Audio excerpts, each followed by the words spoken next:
What's going on, guys? Welcome back to another episode of Coast to Coast Sports. As always, I am your host, Harrison Banks. And to the left of me, John's back from his hiatus and his vacation. John, Witt, welcome back. We missed you. Thank you. We missed you. And then behind the scenes, as always, we're in Hickory Hills. Hickory Hills still around? Oakhurst closed. Yeah. Oakhurst Clubs. It's actually A complex. Right? it's bought by I think Ukrainians. Oh, even better. We support Ukraine. Sure. Why not? Yeah, we support Ukraine. So go on. And then Ryan Smith behind the scenes. And we have no guests this week, which is fine. Mm-hmm. And that's good. We're glad. You're back to the OG guys. Yeah. So welcome. We've missed you. We love you. And we're glad to have you back. And Spotify, make sure you check us out on YouTube. Make sure you check us out on Spotify. We're on both platforms. We do a little both platforming. Yeah, we do a little both platforming. It's called. We do a little both platforming. platforming. Yeah. And also check us out on Twitter. As always, is that up here? You're literally pointing at it right now. Yeah, check us out on Twitter as well. John, you got anything to say before we get into it? I do. I have a bone to pick with one of our guests last week. Okay, lay on me. Her name's Melinda Baker. I think you've heard of her. She sucks. Go on. She said she was the best podcast host you've ever had. Yeah, that's a whole lot of cap, if you ask me. Yeah. But she thinks that. She thinks that? She thinks that. She does a little thinking. Yeah. She does a little thinking. Ryan, you got anything to say to people before we get started? It's cold out. It is cold. The weather's changing. And Yeah. I'm a little stuffy, little cough. But I'm still here doing it with you because I love you guys. And I'm all about the grind. Is this your flu game? This might be my flu game. And, if that is the case, I hope I absolutely pop off with the boys here. Of course. But before we get started, I guess I'll start with the quote. I'll do the quote this week. Thank God Aaron Judge finally hit his 61st home run so I can stop fucking hearing about it. Harrison Van Tilburg. 10 minutes before this podcast started. Before we really get into it, I'm just going to have my own bone to pick. I was so sick and tired of the MLB jamming this down my throat, especially because, it's fine if he goes first game, second game, and then he hits it, where they're, really, watching for it. But, this is the 8th game where they're tune in now. You can watch all of his at-bats live here at this. And they kept going at it and going at it. I'm like, in the NFL Red Zone. Yeah. They would just literally cut the NFL. It's like, oh yeah, Judge is back. It's live. Right. And, that shit drove me up a goddamn wall. So, thank God he finally hit it. I personally give a flying fuck about this whole thing in general. Correct. I don't know what your feelings are on it. It seems pretty mutual because, I get the point where this is the one. Roger Maris is the most with the non-cheaters. Yes. I get that aspect of it, but at the end of the day, those records still stand whether they cheated or not. Barry Bonds, Mark McGwire, Sammy Sosa, all of them, and cool. You broke the Yankee record. Franchise record. The fact that this was cutting in while I was trying to watch some goddamn college football was brutal. It was cutting in during the Wake Forest Clemson game, which was double overtime, really good game, and there was a very important 2-point conversion, and I'm having to watch it split screen. If I wanted to watch the baseball game, I would have turned the baseball game. Right, or if he hit it, it's cool if they would have just if he hit it, they're showing hey, this happened. Sweet, isn't it? Yeah. It would be the same thing. Also, second bone to pick I have is, how has he not been drug tested once this entire season? Has he not? I'm going to say that he has not because it hasn't been, reported. It's not Aaron Judge was drug tested and it came back negative. Or if, I'm assuming, how, for example, I used this example earlier today. When Pat McAfee laid that absolute beast of a hit on the kickoff return, he got drug tested the next day. And he tweeted about it and said, you lay one big hit, you get drug tested, hashtag upper body of an adolescence. Making fun of it, joke like that. Fernando Tatis was drug tested and he hadn't even played a game yet. He wasn't even playing. Yeah. Now, I don't know if it's truly randomized or not, or who randomly gets drug tested or not. And maybe he has been drug tested, but it's not been reported to my knowledge. And it's made not publicly necessarily, but if you're chasing a home run record that hasn't been broken for I don't know how many years, I feel like you should have some type of, at least somebody should be drug tested or at least mention of yeah, we've checked our boxes here. Yeah. And I know that if they do drug testing, and let's just say it comes back positive with something, how crushing that would be for baseball. And I know that baseball already is kind of in a helter-skelter state of something bad like that happening could really affect the viewership. of it. So I could see why they're not doing it for viewership games. But it's just like, how are we this far into the season and how many home runs this dude's hit? Why hasn't he been drug tested once? That's another thing that I'm aware of. Now, he could have been, and this whole argument's moot, but at that point, but it's just it's not made known to my knowledge. Yeah, I mean, I only really hear about drug tests when they come back positive. Or something, so right. Maybe he has been and he just hasn't been cheating, which kudos to him. Which I don't think he is. I don't think he is. I don't think he's necessarily cheating. He's been very good at hitting the long ball for the entire time. His ad feels a little strong. Yeah, I'll say he's been very good at hitting the long ball the entire time he's been in the MLB. So I'm not accusing him of cheating at all. I'm just saying I feel like there should be something that have come to this. But I wonder how long he can hit golf ball. Probably pretty far. Especially because he's 6'7", so you'd have an absolute moonstick to swing. But thank God he finally hit that. But let's get into the show. Outline of the show is going to go as is. We're going to talk college football. We're going to give you our new updated poll, and we'll snap and, bring it up. We're going to talk a little bit of NFL, talk about some crazy stuff that happened over the weekend. Possibly the two best teams have already played this year. Mm-hmm. And then we're going to do a little bit of baseball playoff, like kind of giving the idea of what it's going to look like, who's to come, what's to come, what we're seeing. Do our pick-ems, and then wrap it up with Ryan's 2-minute drill. We took 2-minute drill off last week. But we're finally back with it, and let's jump right into it. Ryan, if you would be so kind, give us the countdown when we want to let us know when we're All right, ready? Yes. Wait, real quick, I have a confession. Oh, lay it on me. I can't snap. You can't snap? I can't snap. Really? Oh my God. All right, I'll snap for both of us. Well, I'm sorry. That just literally just took me off. Wait. Yeah, you gotta put a clip in ASMR. Yeah, like, the thing that's funny is, like, I can snap, like, pretty loud. Fucking show off. Hey, shout out to our, shout out to John. He can't snap. Just found that out, so we'll make sure. What have you been doing the past couple weeks and just come like... I think he's just been doing that. I'm the one that's making the noise, I guess. Well, I wasn't here last week. I think I might have faked it 2 weeks ago. I respect it nonetheless, but Brian, whenever you're ready. I'll have John. I want John to fake snap as it comes up. I'm not even going to snap. I want John to really snap as it comes up. Ryan, you give him the countdown. All right. 3, 2, 1. There it is. So this is our new poll.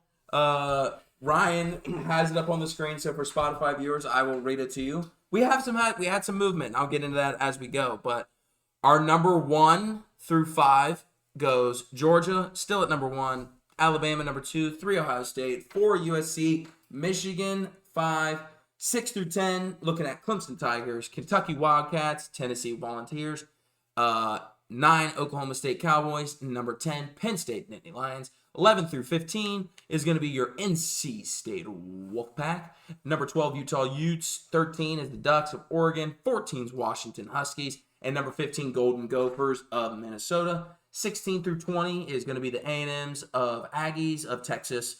17 is going to be Ole Miss Rebels. 18 is going to be the BYU Cougs. 19 is going to be Boomer Sooner of Oklahoma. 20 is going to be the Baylor Bears. And then rounding out our top 25, 21 through 25 is Florida State Seminoles. 22 is the Arkansas Razorbacks. 23 is the Demon Deacons of Wake Forest. 24 is Kansas State Wildcats. And 25 is the Pitt Panthers. That is our new updated top 25. Thank you to the voters for that voted. We appreciate you as always. Just some kind of, things that we changed, shifted around. Michigan drops out of the top 4, out of playoff contention, 1 spot. Stupid. What, you don't like that? No, I don't. You know what? Granted, Your poll didn't reflect that, did it? No, had Michigan in the top 4. Four. That's what I'm saying. Your poll reflected that. Yeah. Didn't reflect our poll. I think we just have too many people on this poll that are really just hate Michigan. Mm-hmm. And there's USC beat Oregon State by 3. Hey, I dropped USC. I'm with you, Dad. I'm with you. Oregon State. Beavers ain't bad, dog. Beavers ain't bad, but they're 3-1. After going like 0-12 a couple years ago, whatever. It's the same. To me, it's the. I think it was last year. Consistent, medium team, and they looked pretty decent against Michigan. You don't even have to do consistent medium team. It's Maryland was 3-0. Oregon State was 3-0. Michigan beat Maryland by more than 3 points. At home. And USC beat Oregon State by 3 points at Oregon State. Yeah, at night too. That's a trap game. That's a way more trap game than Michigan's game was. I would say no, just because. Maryland didn't go 0-12 the previous year. They've had the same quarterback for, I think this is his 4th year at Maryland, or 3rd year. Oregon State was not 12-0 last year. No, 0-12. 0-12. They didn't win a game. Oregon State? No, they were not. Dude, I'm telling you right now. They were really fucking bad. They made a bowl game last year, I guarantee you. Maybe 2 or 3 years ago they were very bad. But not last year. They've been on an upward trajectory for the last couple of years. Last year they made a bowl game. They went 7-6. Yeah, thank you. The year before they went 2-5 COVID year. Yeah, shut up, my They were 5-7. Yeah, no, they sucked recently, but at least last year they were decent. I'm just saying, the year they played Ohio State in 2018. Oh yeah, they were absolute dog shit. 2-10. Yeah, no, they were bad. Yeah, no, they were bad recently, but they're. I'm just saying, I wouldn't say that they're necessarily so much head and shoulders better than. Basically, what I'm getting at is that I don't think either team should have moved. I think they all should have stayed the same. Michigan didn't look the best against Maryland, and USC clearly didn't look the best against Oregon State. And that's just the fact. I just can't believe one team jumped them in our poll. That's all I'm getting at. Part of that is because all the voters finally did get all their votes in. Michigan was actually really close last week to falling to 5 or 6. Michigan, Oklahoma, and USC were all like 1 or 2 points different from each other. Mm-hmm. My thing with Michigan is you can't schedule those 3 games on the non-conference, and the first time you play somebody with a pulse look like that. That's why I dropped them, I believe 1 or 2.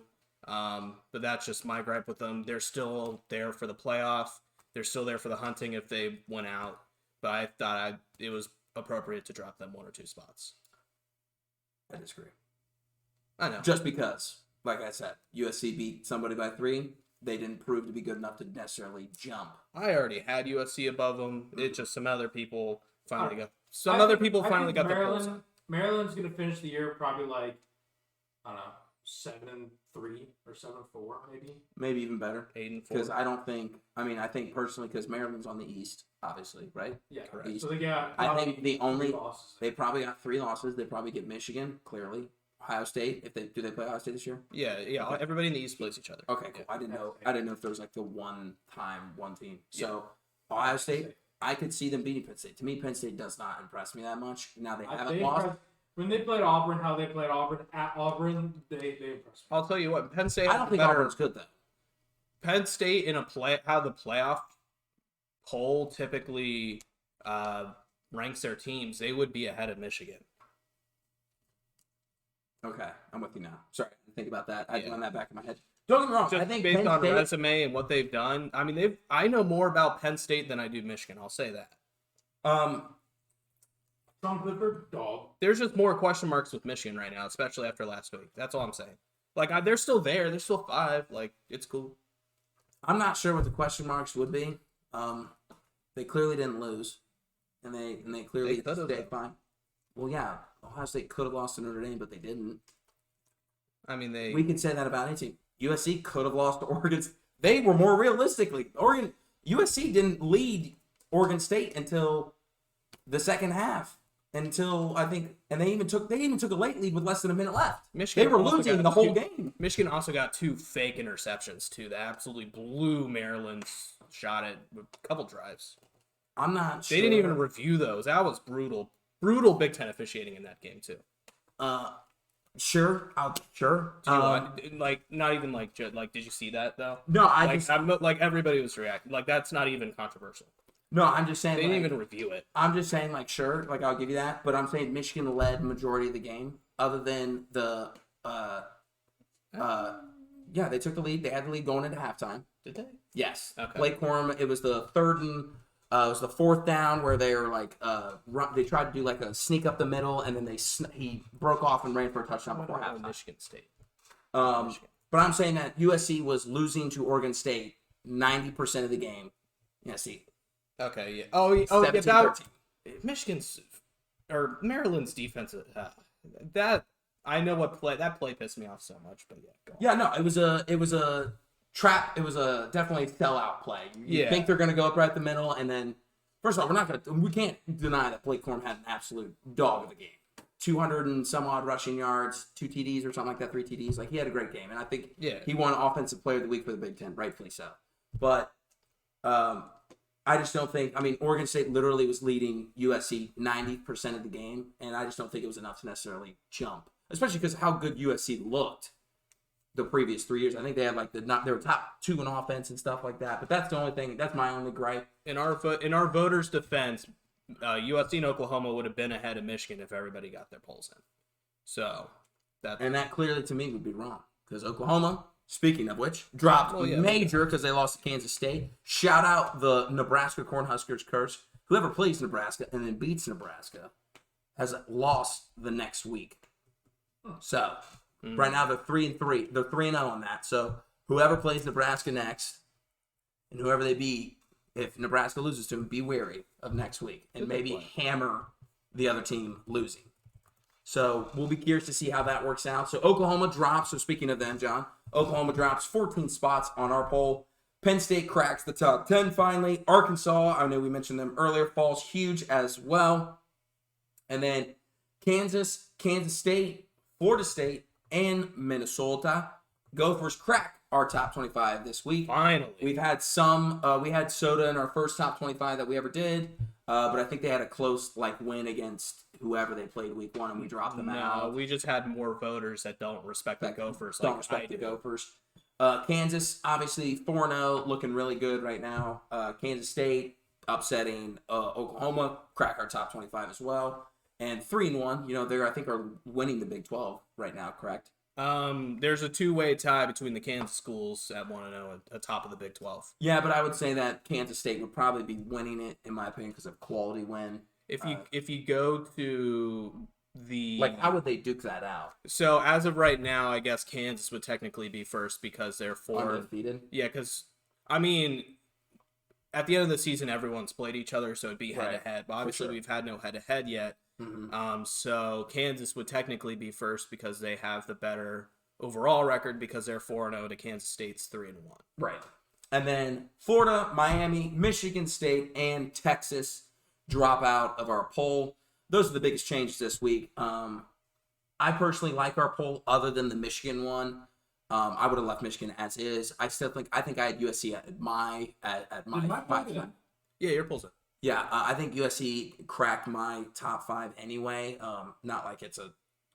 Let me pull up my poll just to make sure. I was surprised. Yeah, I had USC at 6. I had Oklahoma State actually jump USC because of USC's 3-point win against Oregon State. Not saying Oregon State's bad. Obviously, at the end of the season, we'll have a better gauge of how good actually Oregon State is. But a 3-point win against a team that you're looking really good with a bunch of transfers, and you guys looked really good the first 3 weeks. I was just more surprised by that. I think I had Kentucky move up a couple spots for me, but I think our poll looks pretty solid. I actually had Wake Forest dropping out of mine just because I don't think a 2-2 team should necessarily be in the top 25. They're 3-1. That was their first loss. Oh yeah, you're right. Because I had Vanderbilt beat them, and that was big time wrong. Yeah, yes. No, So 3-1, but I had Kansas in over Wake Forest. I think that's I think that's why I had them drop out over. So the 3 of us all had Kansas. We are big Rock Chalk Jayhawk fans on this podcast. Look, we were rocking with them in the March Madness tournament. I put Washington State in there. I don't know if you were the only one. Yeah. Washington State. Put up 25. There's. Yeah, Syracuse was also in mine. I think they've shown some life here. They're nothing crazy, but I think they're worthy of a top 25 vote to me. I think it's one of those ones, the thing that we're going to see a lot in our poll, especially because obviously I think the AP poll has 500 people that vote on it or some crazy shit like that, right? It's 50. Oh, is it really 50? It's not crazy. I thought it was genuinely 500 people. I'm not. It's not 500. I thought I saw something. No, because you can. Maybe I'm thinking of something else. You can look at a picture of everyone's vote and they squeeze it on the one. It's not 500. Oh, okay. It's somewhere in between what I said and you said, but it's not. It's way closer. It sounds way closer to yours than way closer. It's going to be way closer to mine than yours. Yeah. But that's fine. Nevertheless. Yeah. You can average that shit out a little bit more, but the biggest thing is it's hard for people to crack the top 25 if nobody loses. You know what I mean? Michigan State losing obviously drops them out, in my opinion, because they are 2-2, and the 2 losses they had were very not good losses.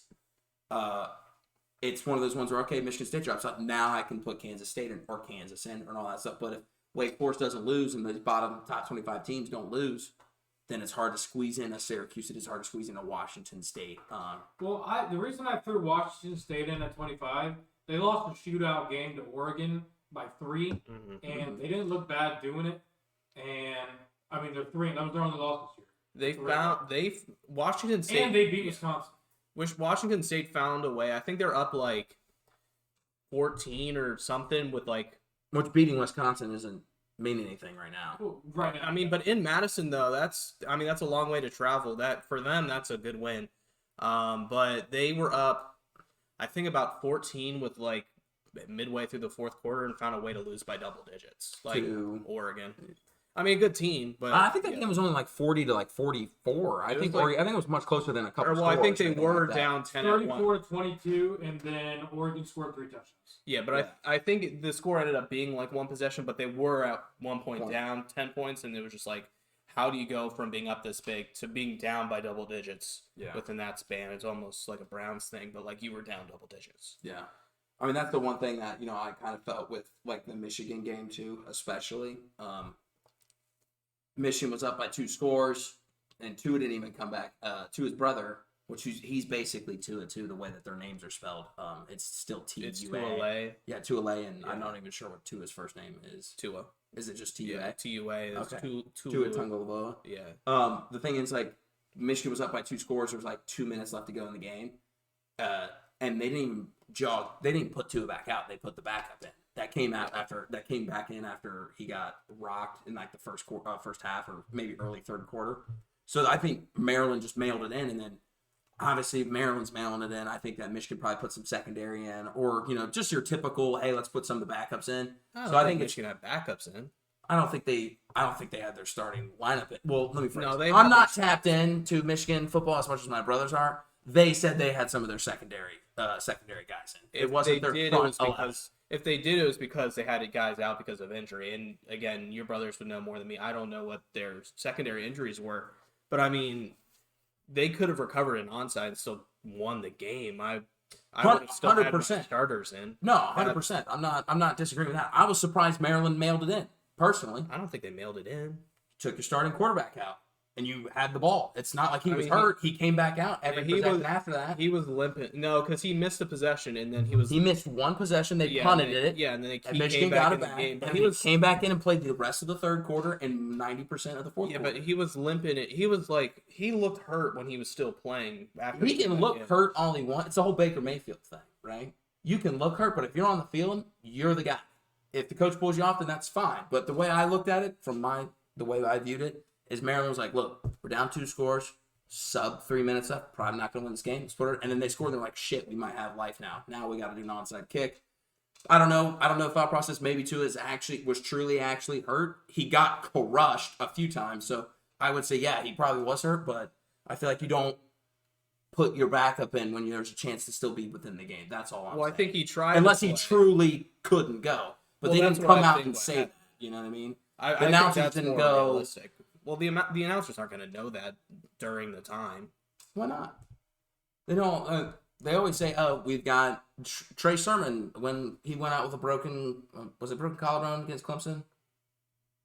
They're like, "Yeah, Trey Sermon's not returning for the rest of the game." I don't remember. Blah, blah. I had to watch that first half at work, so I didn't get to hear. And it's okay. That wasn't a very good showing because that was a national championship game. Yeah, that was Alabama. But yeah.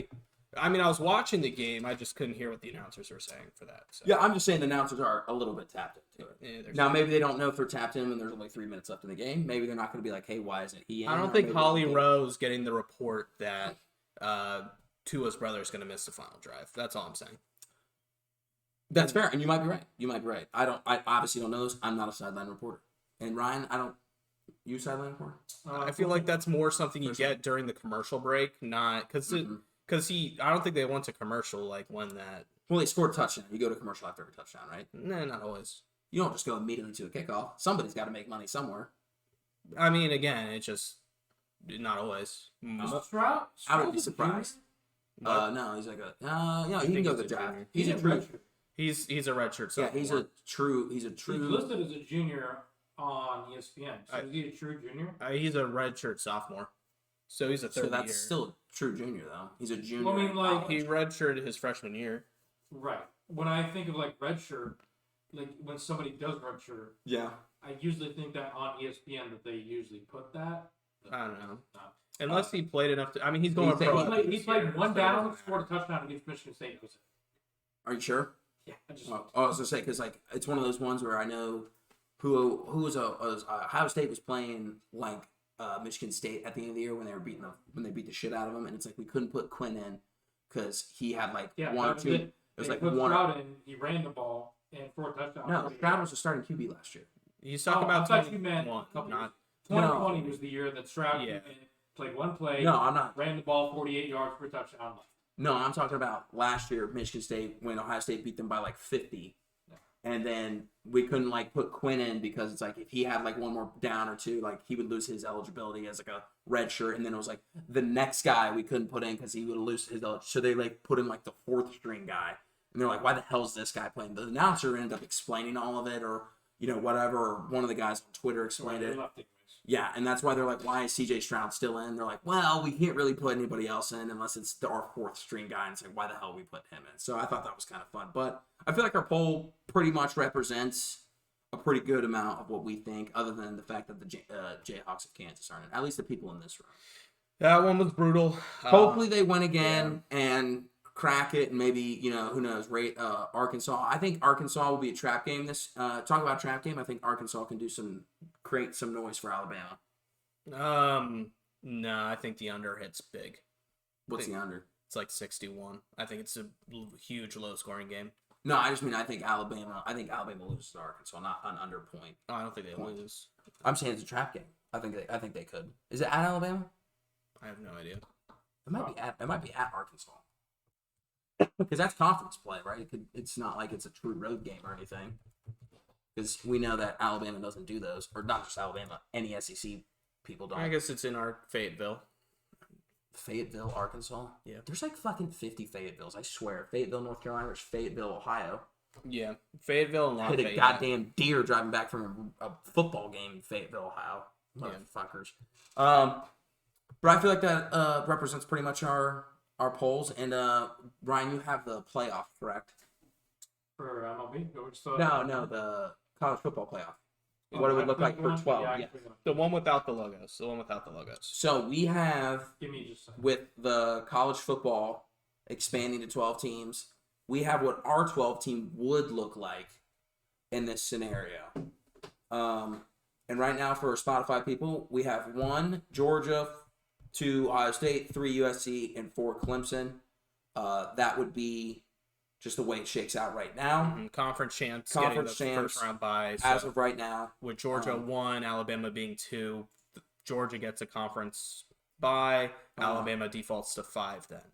So then how does USC get 3 and Clemson gets 4? Is it just by... Because they're the next 2 ranked conference champs.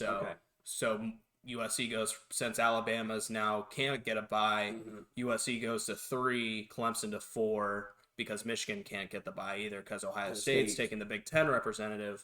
So Alabama gets the 5, Michigan gets the 6. Yeah. So for those that didn't follow, it's better if you see the picture. If you see it, but like John said, it's whoever's the highest conference champion seeded right now. And Clemson is not higher than USC. So even though they both win their conference, USC currently in our poll is higher. So that's why USC is 3. So that's hopefully that kind of and you need ease it up. And you need 6 total conference champs as well. So that's why Oklahoma State is number 9. And then after that, they can be ranked in any order after that. You just need 2 conference champs. So that's why Middle Tennessee wasn't in our poll, but one voter did have them in our poll, and they were the only real Group of 5 team we had. So they get the 12 seed as their conference champion, as the 6th ranked conference champion. Which are they? American? They are Conference USA. Is that that's not Cincy, right? That's American. No, that's American. Okay. Conference USA is like Western Kentucky. Okay, dope. And then we have, those are our other 2 conferences. So Oklahoma State would be number 9. Middle Tennessee would be the 12 seed. The 5 seed would be Alabama. 6 seed would be Michigan. 7 seed would be Kentucky. 8 seed would be Tennessee. 9 seed would be Oklahoma State, like I mentioned. 10 seed would be Penn State, 11 seed would be NC State, and then 12 seed would be Middle Tennessee State. Shout out Shane Lee. Sugar Shane, my guy. So that's kind of like how it would look like for us.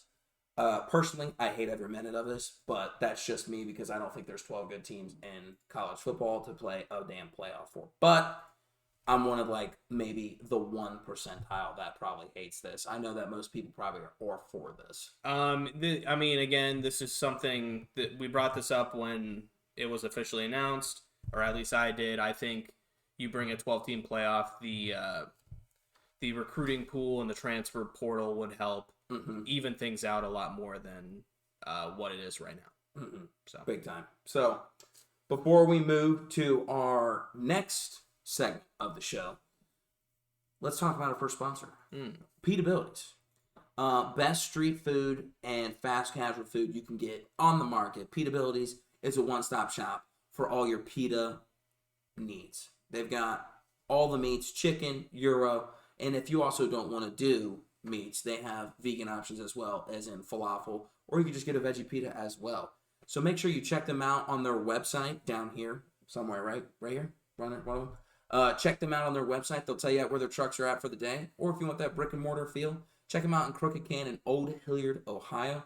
Personally, I am a huge fan of the classic gyro. I just had that, I think last week. I had the classic gyro, Bella sauce, banana peppers, the gyro meat, of course, and everything else involved with it. It's the best thing in the market. John, I know what your favorite is, but the people need to know, John. I mean, since the people need to know, I'm a big buffalo chicken guy. Like to get that buffalo chicken with the blue cheese on it. Oh, yeah, you got to. The crumble. The crumble. Mm-hmm. Nice little blue cheese on there. Really makes the gyro, gets me going. It gets the people going. It's provocative.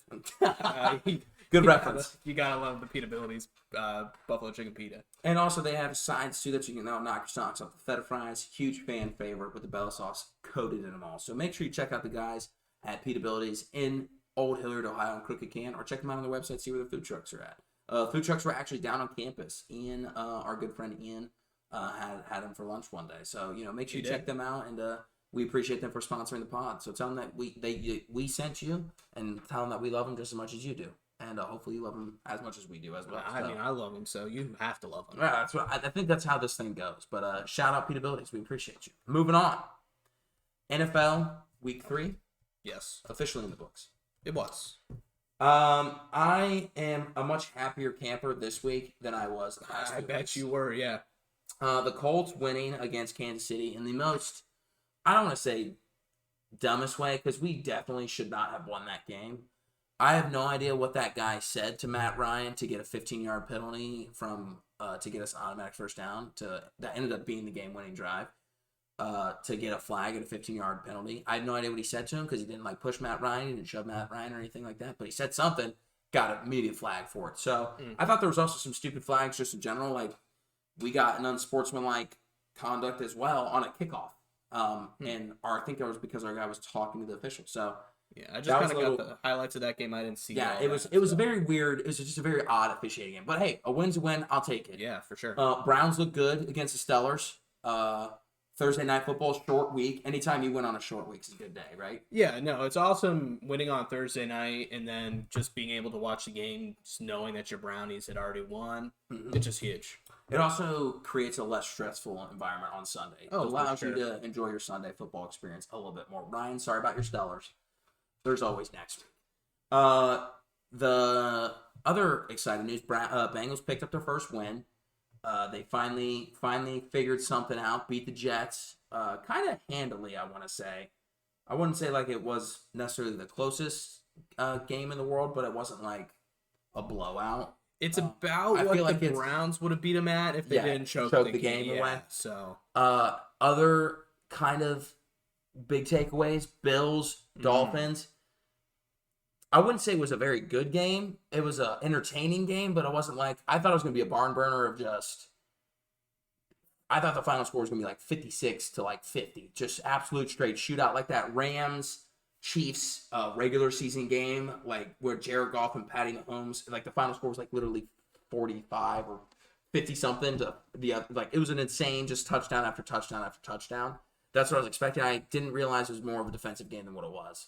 I mean, it was still a good game. I had this game going on the laptop. I watched all of it. I was a little disappointed. I have Stephon Diggs on my fantasy team. It felt like Josh Allen ended up throwing the ball 63 times in this game. Yeah, and it just felt like a lot of his passes were drop downs to the running back Singletary. So which helped me. Which helped he's me on my fantasy team. Yeah, because I think he had 11 receptions or something, which for a running back is a lot. Yes. I mean, I would still say it was a barn burner. I mean, it was a one possession game, less than a touchdown. I mean, Bill still definitely could have won towards the end, but shout out the Dolphins. I mean, they look good. They look good. Tough game coming up on a short week, but Dolphins look good. 3-0. Can't complain. Eagles still undefeated. They look really good against the Commanders. Yeah. As well, Jalen Hurts proving to be somebody when he has weapons around him. Devontae Smith, A.J. Brown. Yep. Another surprising takeaway, the Raiders are 0-3. Yeah. I did not have that on my bingo card of things that were going to happen in the first 3 weeks of the NFL. Raiders being 0-for was not on that checklist. Yeah. I mean, the whole AFC West has been a huge letdown this year. I mean, the Broncos, they ended up pulling out against the 49ers, but that game was the most snooze fest. I was about to mention that game was snooze fest ugly. The Chiefs, they've been, last week, huge disappointment. We've already brought that up. But they've looked good besides that. And then, who else am I missing? Broncos, Chiefs, Raiders, and the Chargers haven't looked that good either. They've been a little disappointing as well, and they're got bitten hard by the injury bug this year. Yeah. So, I think the Chargers are a little harder to put a gauge on because they lost to the Chiefs by 3 points. Yeah. Week 1. Obviously, the Chiefs are still the Chiefs. We know that. So it's like that one's kind of a coin flip. You figure that one out. They win week 2, and then they kind of get dog walked by the Jags, and that's the other thing I'm going to bring up. Jags kind of surprisingly underrated team of the year right now. Yep. I think the AFC South was definitely going to be one of the worst divisions in football. And it still could be. It still could end up that way. But the Colts, I was like, Colts are going to win the AFC South. Not even going to be up for debate. Like, don't even worry about it. It's either them or the Titans. Titans haven't looked good. Yeah. Colts looked very questionable up until this past week and still are questionable. And still could have lost that game. Should have lost that game. But the Jags, 2-1, and they had 2 quality wins. Chargers, obviously, they shut out the Colts. Anytime you shut out an NFL team is pretty impressive, whether they're the worst team in the league or the best team in the league. Yep. And then I think the last big shock in the NFL is how the Bucs have looked. The Bucs have looked pretty not great. Yeah. I think they're 1-2. They are. They beat. Did they have Bucs? 2-1. 2-1. 2-1 with the 2-point loss to the Packers isn't terrible. Yeah, but 10-point win against the Saints, and it's not like it was 30-20. It was 20-10, and then a 19-3 win against the Cowboys. It's just they have not looked good offensively at all. Yeah, Brady probably should have retired for good. And Gronk not being there, I think, hurts him a lot too. But it's early; they can get things fixed around. They're in a pretty bad division, right? So they still are probably the default champion there, but. Yeah, I'm not even really sure. Who would you even be your best bet? Atlanta or is this? It's probably the Saints, right? That's probably your best bet. The Panthers just beat the Saints. Yeah, but I think Saints are going to be. Saints are. I'm just saying, if you had to fast forward to the end of the season, I'm not. If you had to bet other than the Buccaneers winning the division, I think it's got to be the Saints, right? The Saints had I'm not trying to dog Jameis Winston, but their defense sucks. And James Winston just throws way too many interceptions. I think the wide receivers are fucking phenomenal. But other than that, I wouldn't say they're phenomenal. I don't know. Michael Thomas is looking like he's still fucking good, and so Michael Thomas is the first time he's played in 2 years. I think we need to pump the brakes on him. Playing great for not playing for 2 years. You should play good for not playing for 2 years. You're rested. You have no injury. So is that how it works all the time? I'm kind of I'm saying I don't play a professional down 2 years. I'm fucking well rested. First of all, he had most people. I would say most athletes, if most good athletes, when they get time off, a significant time, it's not like he tore his ACL and he's coming back from major reconstruction on his knee. It was a hamstring injury all last year, I believe. It's like soft tissue stuff. So it's not like he lost his physical fitness or anything. Like, he had to get back in shape, played preseason snaps, and he got back in the team's thing. He should be. It's like Christian McCaffrey. Like, he just can't stay healthy. It's his fucking ankle this week. It's his fucking knee next week. You know, that's a different thing. That's all I'm saying. I'm not saying he should be necessarily the number one wide receiver in the NFL. I'm saying he hasn't played a consistent full season in 2 years. This is his first time to have. He basically sat the entire year last year, get his body healthy, get his mind healthy, and get reset. He should come out and be a good, reliable source. Same thing with Saquon. Saquon's the same way. Missed almost all of last year, got his mind right, got his body right, and is now back in the offense and looking well, as he should. That's all I'm saying. It's not like he tore his ACL 6 months ago and he's trying to rush back. That would be different. That's all I'm getting at. I hope I cleared up your confusion. L take. That is not an L take. That is a very accurate take. Anyways, I think the Falcons would be second. Over the Saints? Yeah. Okay. I would put Falcons over Saints in my opinion. And Panthers are I don't know where to stand on the Panthers. I'm gonna wait a little bit before I judge them, but I'll say the Falcons for now. All right. I don't hate that. Cardinals looking pretty underwhelming as well. Yeah. I think they're 1-2 or 2-1. They're 1-2. They had that overtime win against the Raiders. Yes, and they probably should have lost that game because I believe the Raiders were winning big in the fourth, they winning pretty handily and then ended up losing it away. But yeah, that was a huge choke job. And big time. And the Raiders had the ball. Their wide receiver fumbled it, and then Arizona recovered it for a touchdown. So yeah, so that's kind of the biggest thing that I have on the NFL. I mean, you got any spicy takes for this upcoming week? We got a big game for the Bengals and the Dolphins. Thursday Night Football. Big Thursday Night Football. I mean, we'll get to that with the pick'ems. Yes. But maybe we got a game only your mother can love next week in the Bears and the Giants. I can't wait for that fucking terrible game. I don't think it'll be a terrible game. I think the Giants. What do you mean by terrible? Let me ask you. It's just gonna be two bad football teams. Just bad football teams. Not even offense. Just bad football teams. See, I think that it'll be. I think the Giants will kind of dog walk them. I think Saquon's looking really good, looking really healthy, looking well rested.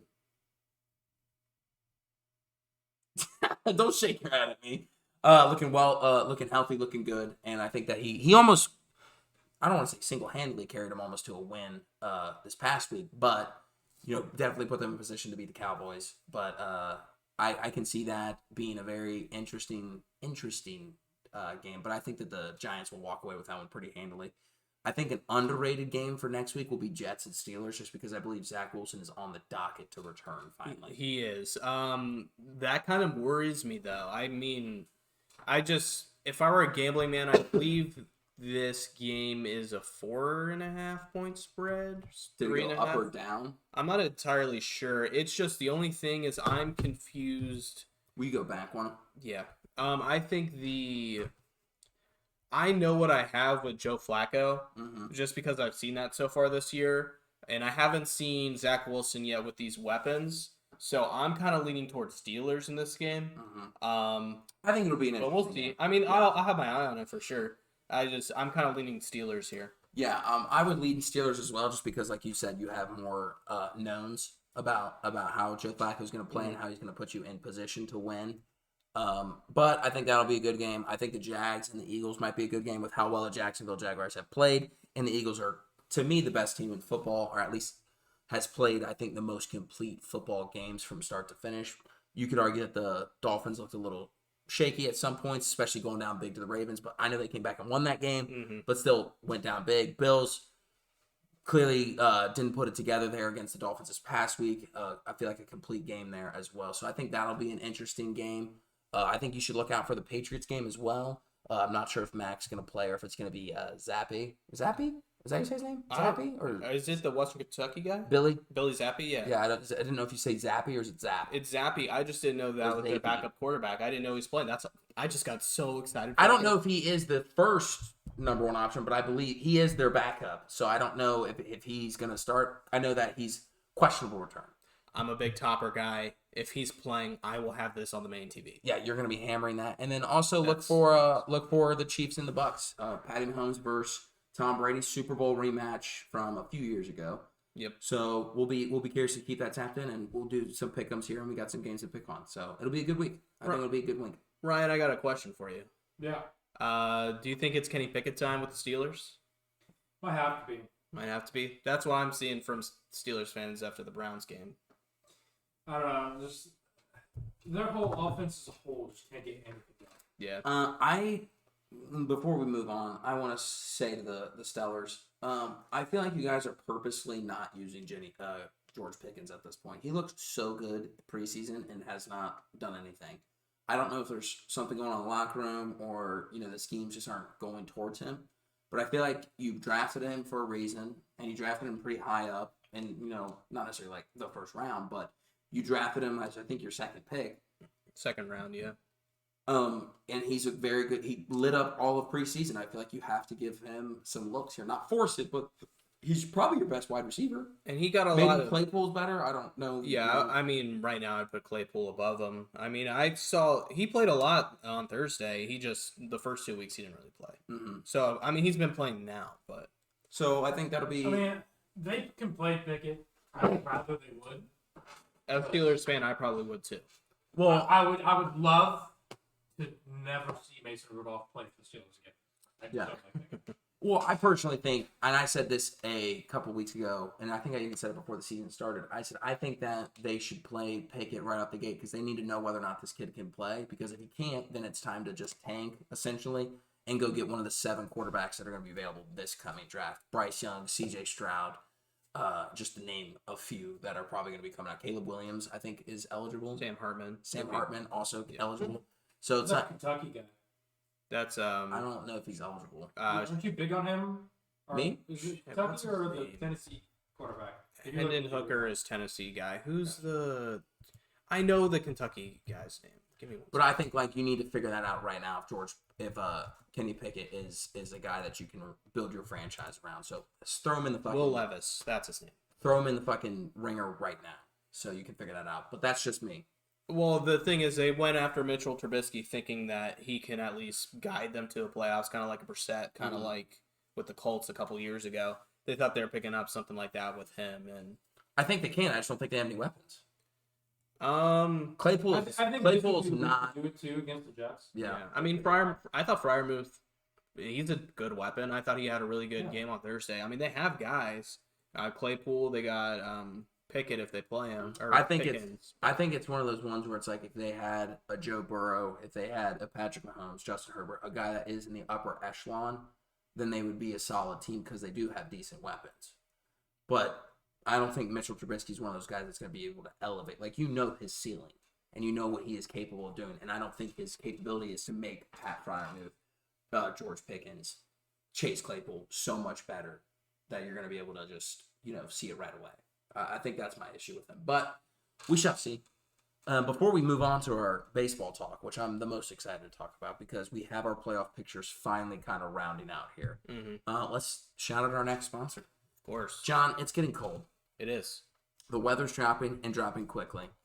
We have rain coming consistently. We've got snow on the horizon. So we can see it. Why would we bring up National Road Golf Course right now? Well, let me tell you, brother. Lay it on me. My brother in Christ. They have simulators out the wazoo. They've got simulators. I mean, they got simulators. You got nice views. You can be in California. Pebble Beach. You can work on your swing. Do you want to be in the United States? Because you can go to St. Andrews. That's England? No. Scotland? St. Andrews? I'm not big on my foreign countries. I'm not big either. But you've got those courses that you can play on these simulators, and National Road Golf Course has them.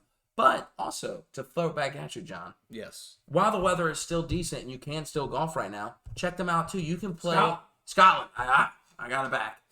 You can check you can check them out, and you can play a round of golf in under 3 hours. And if you don't want to be outside in the cold and you still want to hit the long ball and still be able to play your last couple rounds of the year, check them out too. They're a very intermediate level golf course. If you're more of a skilled golfer, you can play that course rather quickly.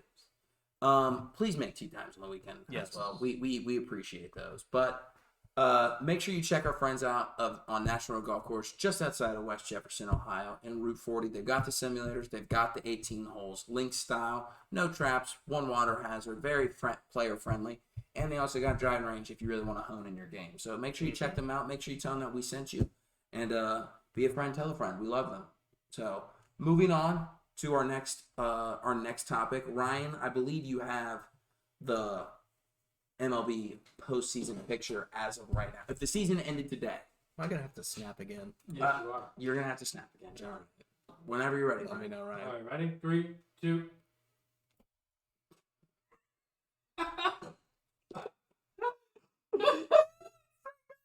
I wish the Spotify people could see that. That's so fucking awesome. So as you can see, the best team in baseball right now, the Los Angeles Dodgers on the right side. The second best team in baseball, arguably, the Houston Astros, record-wise, I should say, not necessarily skill-wise. That's obviously up for debate either way. They're probably cheating again. Yeah, probably, because that's what we do. Probably. Both have the number 1 seeds for their respective divisions, AL and NL. Then you got the 2 seeds, which could really flip-flop pretty easily in the NL for the Mets and the Braves. I believe they're very close in standings. Maybe a game and a half. John will check for me. It's game and a half last I looked. Give me 1 second here. I gotta go to division. Sorry. So they could flip anytime, but those are the 2 seed for the NL. 1 game. 1 game. Yeah, so the Braves and the Mets could flip-flop anytime now. The 2 seed for the Yankees, which I'm pretty sure they probably got almost pretty wrapped up here, right? I believe the only team that could catch them would be... It would be Cleveland because they won the Central, so... Yes. Because the top 3 seeds have to be... And Cleveland's 9 games behind. Yeah. Right? 9? Yeah, 9. Yeah. So that... I don't even know if there's 9 games left in the year, is there? There's not. There's not 9 games left in the year because this is our final homestand, and I think it's 7 games. Yeah, but if New York were to lose all their games and Cleveland were to win all their games, that would equal 9 games. It's not just 96 to 87 wins. Cleveland can still catch them, is what I'm saying. Okay. Yeah, I don't know how to explain this to you with words. It makes sense in my head. Okay. I appreciate it. Let me know as long as they Cleveland can catch them. Statistically catch them still. Awesome. But they're not going to. Right. So the Yankees probably, as of right now, are probably going to lock that up. Yeah. They won their division last night. Yes. Guardians won the division, I believe, this past week, a couple of nights ago. Yep. Seattle being the 6th seed. Toronto playing the 4 seed and the 5 seed of Tampa Bay Rays. That's kind of what the AL picture looks like. Then the NL, you got the 6 seed being the Phillies playing the 3 seed St. Louis Cards. Then you got the 4 seed and the 5 seed San Diego and the Atlanta Braves. I personally think this should be a making of a really good postseason baseball. I think that all unpopular hot take potentially. I think all wild card games will go to 3 games. On the AL, the NL side. Okay, the NL side, I think it'll be actually sweeps all around. Okay. The thing with the ALs is I think Cleveland does have the pitching to just get after a team in a 2-game series. Like if they could just win 2 games with McKenzie and Bieber. So I mean, what you guys have it set up to be Bieber McKenzie because you flipped a start. You started Bieber 1 game, but when he wasn't supposed to, flip McKenzie. So your technical rotation right now would be Bieber, McKenzie in the playoff picture. Yeah, so I can see Cleveland sweeping a team. I can see them losing too, but I can see them beating somebody in 2 games. Looking at this, St. Louis also clinched the Central last night too. Last night with the Yankees, so they're a lot similar to Cleveland. I think they can technically catch the winner of the NL East, since that's not clinched up yet. But they're pretty much the 3 seed guaranteed. Milwaukee only 1 game behind Philly for that 6th wildcard spot, so that could change as well. And the order the wild cards in the AL can really finish in any order as well. I believe it's pretty much just home field advantage. Yeah, Toronto's only a game and a half above Tampa. Tampa's only a game above Seattle. So that can finish in any order. So I think personally for me, I would have every game in the AL going the full distance of 3. Okay. Especially since Tampa Bay got Glasnow back today, and he looked solid. Looked solid in his return. Assuming that the playoff picture on the NL stays the way that it is, I think that the Padres aren't going to be able to handle whatever the Braves rotation is going to throw at them, and especially their offense just looks really good, and it's home field advantage too. And then same thing with basically the Cardinals. I think the Cardinals are playing on hopes and dreams of this is our last go around with some of our best players. Pujols is hitting stride and playing really well. I feel like they're one of those ones where like there's no way we're have a will to lose this game, and I can see them being. I personally think it's just going to be 2-0 sweeps through the entire NL. Now, I will say though, I think that the Braves and the Mets are going to be something that you need to look out for the Dodgers. Because if I'm the Dodgers, I'm rooting for the Mets to win as many games as possible. I would like to not face Max Scherzer and Jacob deGrom as little as possible. Yeah, in a playoff scenario, I mean, you want to avoid the better pitchers. Mm-hmm. But again, I mean, we saw Atlanta do this last year. I mean, they just get hot at the right time, and I mean, it feels like the Braves can't lose here as of late. So, I mean, maybe you do want to play the Mets. Right. I do think looking at the NL, the winner of the NL is coming from the South region over here. Yes. Or the bottom right. Yeah, the 1, 5, and 4, because I don't see that top wild card doing much.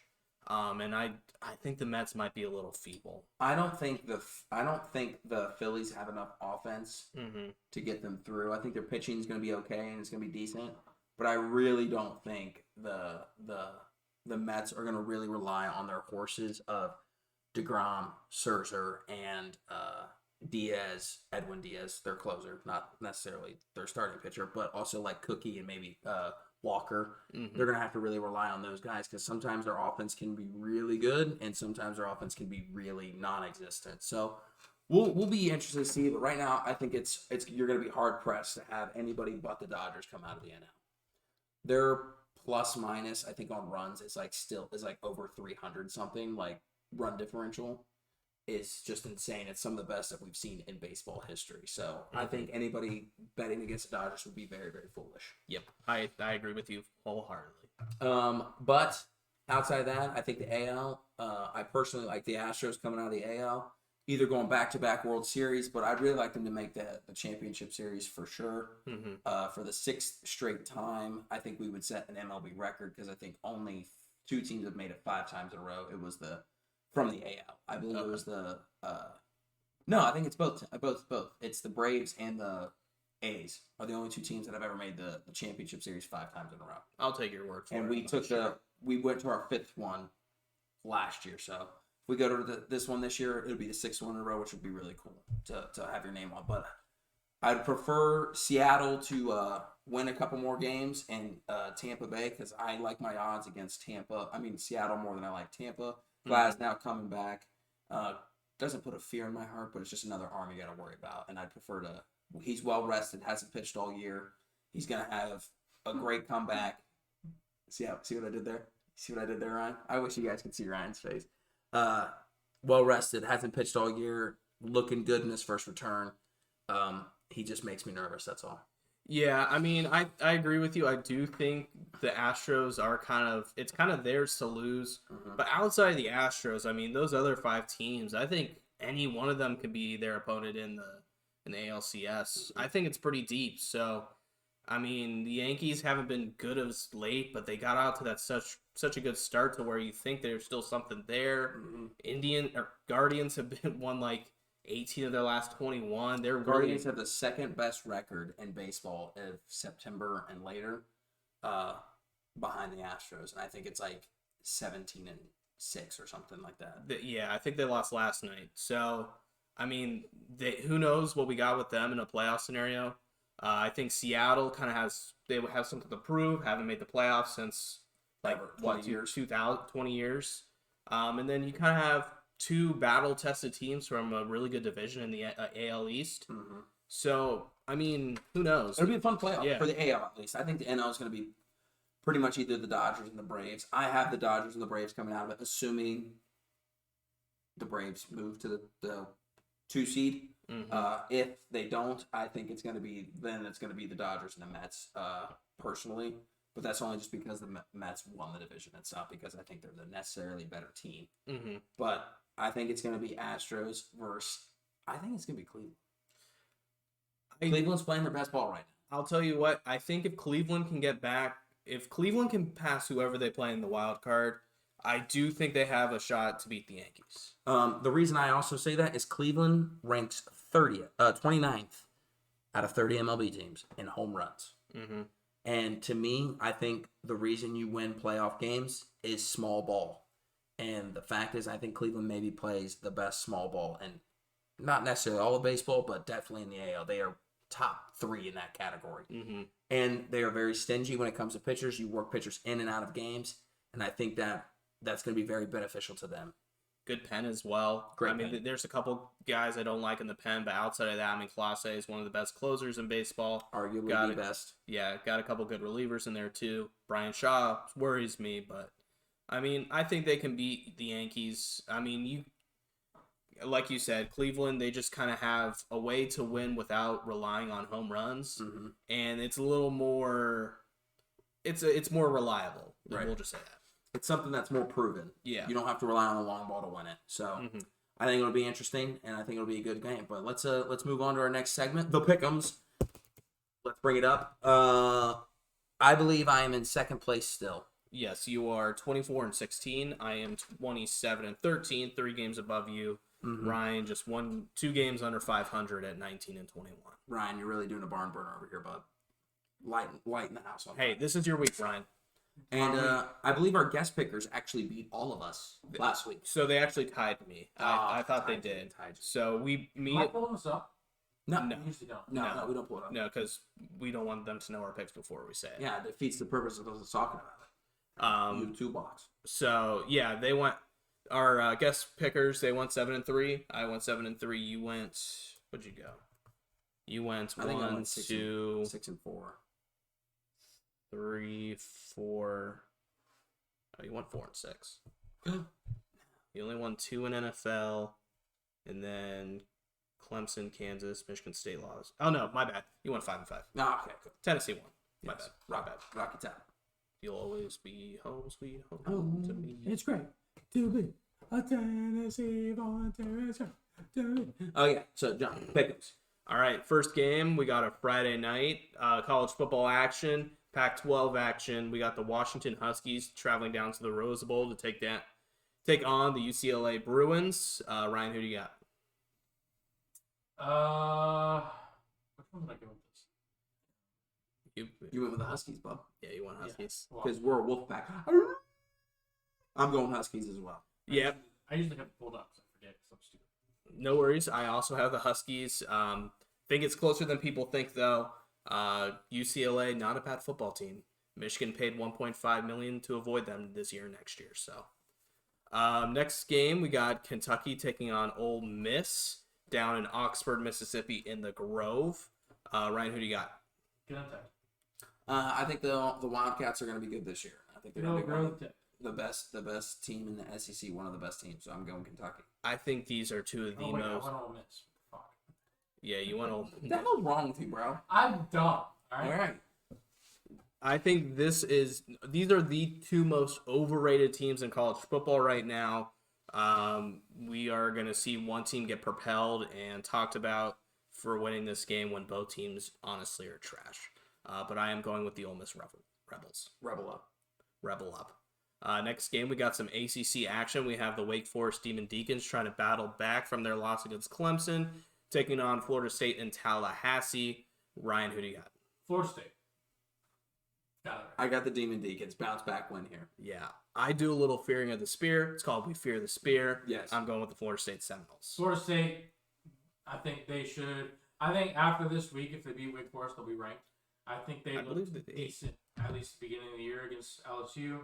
I haven't really paid attention to how they looked since then, but they're undefeated. They're undefeated. They've looked good, but Florida State has a really tough 3-game stretch here. They play Wake Forest this week, and then I don't know the order, but they play Clemson and North Carolina State the next 2 weeks. So we'll learn a lot about Florida State these next 3 weeks, and even if they go 1-2, I still think they're a decent team. Mm-hmm. But next game, we have the Oklahoma State Cowboys traveling down to Waco, Texas to take on the Baylor Bears. Ryan, who do you got? Oklahoma State. I am a firm believer since NCAA 14, one of the greatest video games of all time. I did the whole college journey thing. Yes. I didn't get accepted by any really big schools. I got accepted by Oklahoma State. Ooh. And I went with Oklahoma State, and I won 4 Heismans with them, a couple national championships. So I always have a soft spot for Oklahoma State. So I'm going to Oklahoma State. I love a good Road to Glory story. Everybody loves a good Road to Glory story. It also sounds sexual. Florida State is ranked, Ryan. They're 23. I was going to say, I thought they were ranked. That's what I was looking at. I am also going with the Cowboys. Closer than people think, though. This game could be close. All right. Next game, we got a top 10 matchup. Really battle for the ACC championship, maybe even this week, this early. But we have the NC State Wolfpack traveling down to Clemson, South Carolina. Ryan, who do you got? I think Clemson. I don't think it's gonna be close. I think it's gonna be a blow. I'm going the Wolfpack. I think Clemson's going to be finally exposed. They're playing a decent team that's more well-rounded than I would say Wake Forest, and I think Clemson should have lost last week. So I think that they're going to ride the high of barely escaping. So I think that NC State. I think Clemson's due for. I think I'm going with Clemson. I think this is just a team that's been in these games before. They've even going back to the Taj Boyd days when Clemsoning was like a huge term. They've just always faced these ACC teams that kind of look good, and they're finally going to get tested against Clemson, and Clemson usually blows them out. So I'm going with the Clemson Tigers here. Moving on to NFL, we're starting off Thursday Night Football. We got the Miami Dolphins coming up here to Ohio, take on the Cincinnati Bengals. Ryan, who do you got? I went the Bengals. I flipped on it. I was going to go Dolphins. I thought the Dolphins looked really good last week. I thought they've looked really good so far this whole year. I just think they're just going to be worn out probably from the Bills game. Coming up, traveling to Cincinnati too. Probably be a little colder. Where, I don't know, some guys that have been playing in great weather the past 3 weeks might stumble a little bit.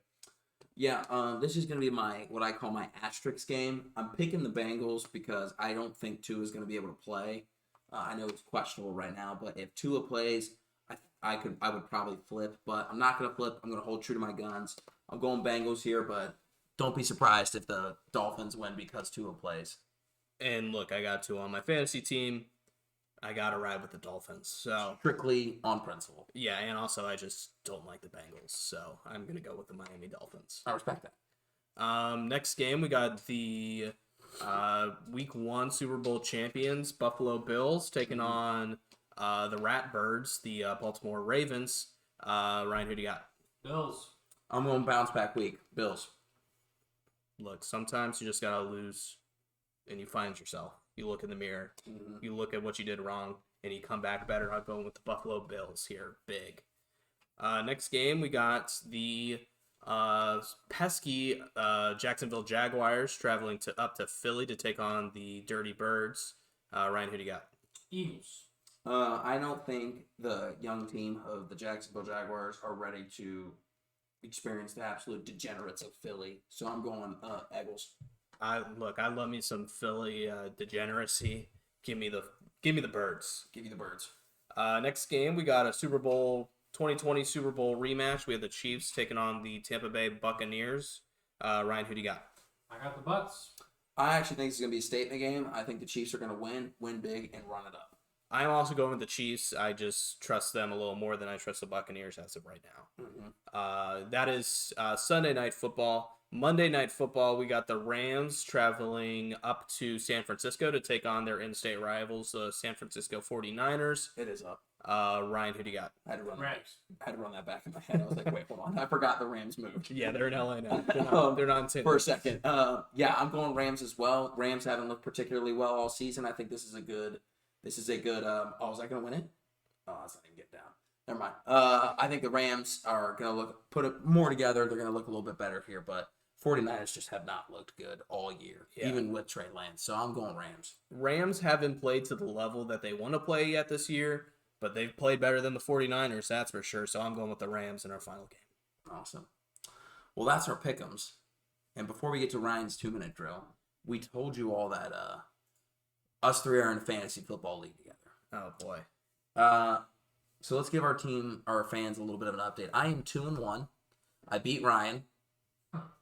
And I lost to my brother. Ooh, which one? Cameron. That's just because of injuries. Keenan Allen was out. My top wide receiver, my top tight end was out. And I didn't get to sub him because they ruled him out after my other tight ends game started. So that was a bad week. And Jonathan Taylor did nothing for me because we got shut out by Jacksonville. So, yeah, definitely not great there. And then I bounced back and I won this past week. So I'm 2-1. Yep, I started off 2-0. Really good start for me. I scored the most points in week 2. I had like 150 some points. Really good week. I choked last week. David Montgomery got hurt on that first drive. Only got me 1.1 points. My flex, I had DJ Moore for the Panthers. He only got me 2.2 points. Benched Chris Olave, got 23. So I think I'm going to start. John is in an absolute battle of picking the wrong QB to start. I am. One time he doesn't pick Tua, he had like 40 points. So John's in an absolute turmoil and blender right now. And I started. Thank God, I don't have to do that, Josh Allen. I started Tua this past week. He only got me 11 points to Aaron Rodgers 16. So I mean, he only got you 11 points. He only got me 11 points last week. So I mean, he didn't. It was a pretty low score. They only got like 21 points and and touchdowns. They only got 21 points, and I don't even know if he had any of the touchdowns. So I just kind of got unlucky there. It is what it is. On the final projections and standings, I moved up to number 1. If that means anything, hey, that means something to me. I am. So I'm I just got lucky that Josh Allen still threw for 400 fucking yards. So. Yeah, that helps. So Ryan, I'm the 5 seed in the playoffs right now, and I'm behind your brother Cameron in the tiebreaker by like 0.04 points. So that's how much I'm out of the playoffs right now. All right, Ryan, it's in the schedule playoff bracket. You can go to standings and then final standing projection. If you go to schedule and playoff bracket right underneath it, go to playoff bracket. You're the 2 seed right now. You're a 2 seed. Oh, yeah. Yeah, because you're winning that division. The 6 seed bastards. Ryan, how's your fantasy team looking? Looking good. I've finally sat Zeke for the past 2 weeks. It's been great. Except for this accepting trade offers if anybody's looking. So for Zeke, yes, I might have something in the works. I might also have something in the works. Because even though Clyde Edwards-Helaire had 0 rushing yards last week, still had enough to get me more points than Zeke. He had a touchdown, but it was a rushing touchdown. He just had negative yards, but still got 6 points. So 2-1. 2-1. Josh Allen's kind of been carrying my back. My second biggest performer has been the Tampa Bay Buccaneers defense. So that's balling out. Goddard from Dallas Eagles, been actually playing pretty good as a tight end as well. My sleeper kind of picks that my buddy helped me when I was doing my draft, Corey Sutton, or what's his name, Sutton? Yeah. From the Broncos, and then Drake London from the Falcons. Actually been balling out for you. Balling out for me. Well, basically that means that all the boys are 2-1, and nobody has separation right now. I believe I'm beating everybody in the head-to-head though. I beat Ryan head-to-head. I haven't played you yet, and I believe I'm out of us 3. I'm the number 1 seed here. No, it'd be Ryan. Well, no. Well, I beat him. We're not doing points. It's strictly by record. You and I would be tied for first technically. Yeah. Because you and I haven't played each other yet. I'm just talking about us 3. Okay. Like our head-to-heads and stuff. Ryan's in last. You and I are tied for first. Okay. If we're going by points, he's in first. I'm in second. You're in third. Yeah, I don't even think I'm doing that great in points because you're not. We're all honestly not that far apart. Well, I'm saying my week 2 because I didn't have a tight end even schedule a point. Jonathan Taylor got me I think 3 points, and I had Michael Pittman Jr. also got me like 4 points because we got shut out. So I think that week really skewed my overall production because my first week I had like 140 points. It was a good week. I still noticed I beat Payne this week. Yes, you did. I beat I lost to your uncle. I lost to Brian. Yeah, Brian Van Tilburg. But I beat your dad. I beat Timmy. V. Timmy V's going down bad. I think he's 0-3. Is he really? Yeah, him and Shane are 0-3. I know that. I think. But I know Shane's 0-3. I don't know about Timmy V. But salute to our fallen soldiers. Salute to the fallen soldiers here. So let's do shout out to us. All 3 of us, points wise. Harrison had the most points in our league first week. John had the second week, and I had the third. Did you lose week 2? Yeah. So whoever has the most points so far has lost the next week. Yeah. So it's not looking good. L coming. All right. Let's get to Ryan's 2-minute drill and wrap up the show. Yeah. Thank you so much for hanging out. Ryan, whenever you're ready, sweet cheeks. Ryan's 2-minute drill is all things Ryan sees on the Twitter sphere, all things he sees on the internet, pretty much, that he finds interesting, that he thinks... That'd be cool. What? Not all things. Not all things. Not all things. But anything that he finds interesting or anything that he thinks that's important to the sports world, just something that he wants to get our take on, he brings it to us in his 2-minute drill. We have 2 minutes to answer all 5 questions. Quick hits, quick thoughts. We did good 2 weeks ago. Let's keep the train rolling. Ryan, right. Whenever you're ready, sweet cheeks. All right. LeBron James is a major investor in pro pickleball. Is the sport going to take off? I actually had a friend in college go and compete in a pickleball tournament. So I think pickleball is actually making a massive movement here to the United States. Look, if Columbus has a team, I'm supporting big time. That's what I'm right there with you, bub.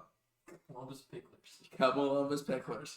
NFL is getting rid of the Pro Bowl. Is this good for the football? Yes, it's been terrible for the past decade. Nobody's been tackling anyway, so I'm glad it's gone. What would be good for football is people that actually care about football playing football. Mm-hmm. So if they cared about football, they would try the Pro Bowl. So True. Albert Pujols hits a 700th home run. Is this the Mount Rushmore? Is he on the Mount Rushmore of baseball? I think he's probably on the Mount Rushmore of foreign baseball players. I believe he's Dominican Republic. I'm not 1,000% sure. Don't quote me on that. But I would say that maybe. But all time, it's hard to beat. yeah, no, he's not one of the top 4 players in baseball history. He's a pebble somewhere on that. Mm-hmm. He's a Hall of Famer. He's one of the greatest right-handed hitters of all time, but top 4 all time. I can't put him on that list. Roger Federer calls it a career. Is he the GOAT of tennis? He's hard to argue against. I think he's my GOAT. I have to go with my mom. Shout out my mom. She played tennis at Mountain Union.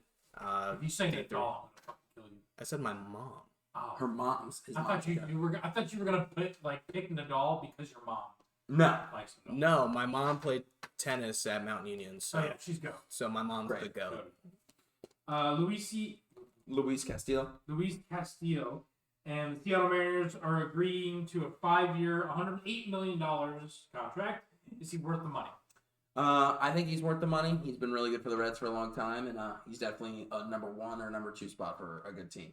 I would say no, but I also don't know what Seattle's payroll is looking like, so it also kind of depends. A lot of young guns. Yeah, so they're going to have to pay some guys, so I'm not sure if he's worth that. Perfect. Ooh, maybe? Perfect. Even better. On the W. dot. Let's go. John, snap us out. All right. If you enjoyed listening, throw a like, subscribe, tell your friends, tell your family. Tell anyone that'll listen, honestly. Tell anyone, and then there was something else I was gonna say, and I can't remember. Well, that's all right. But thank you so much for hanging out with us, guys. We truly appreciate you. Spotify users, make sure you check us out on YouTube. YouTube, check us out on Spotify if you want to see our pretty faces. Ryan, you got anything to say to people before we let them go? No. Pray for all the people down in Florida. Yeah. Oh, R.I.P. I remember what I was gonna say. Shout out Myles Garrett. Hope you get better. Crazy car accident he was in. Fuck that deer, though. Yeah, fuck deer. Glad he's Especially okay. the ones named John. Yeah. John Deere's can suck my ass. Yeah, John Deere. Is that what you had to say before the people? Yeah, that's what I was gonna say. He could have been a lot worse. So, All I have to say to the people is hopefully the Astros pull up this bottom of the 9th, bases loaded, 2 outs. dog, you already have the 1 locked up. I just want to win the game. That's all that matters. So hopefully we crank this one out right here. Because if we do, we clinch the NL. So thank you so much, Frank. I thought he was about to bump that. Thank you so much for hanging out with us, guys. We'll see you next week. We love you. We miss you. Peace.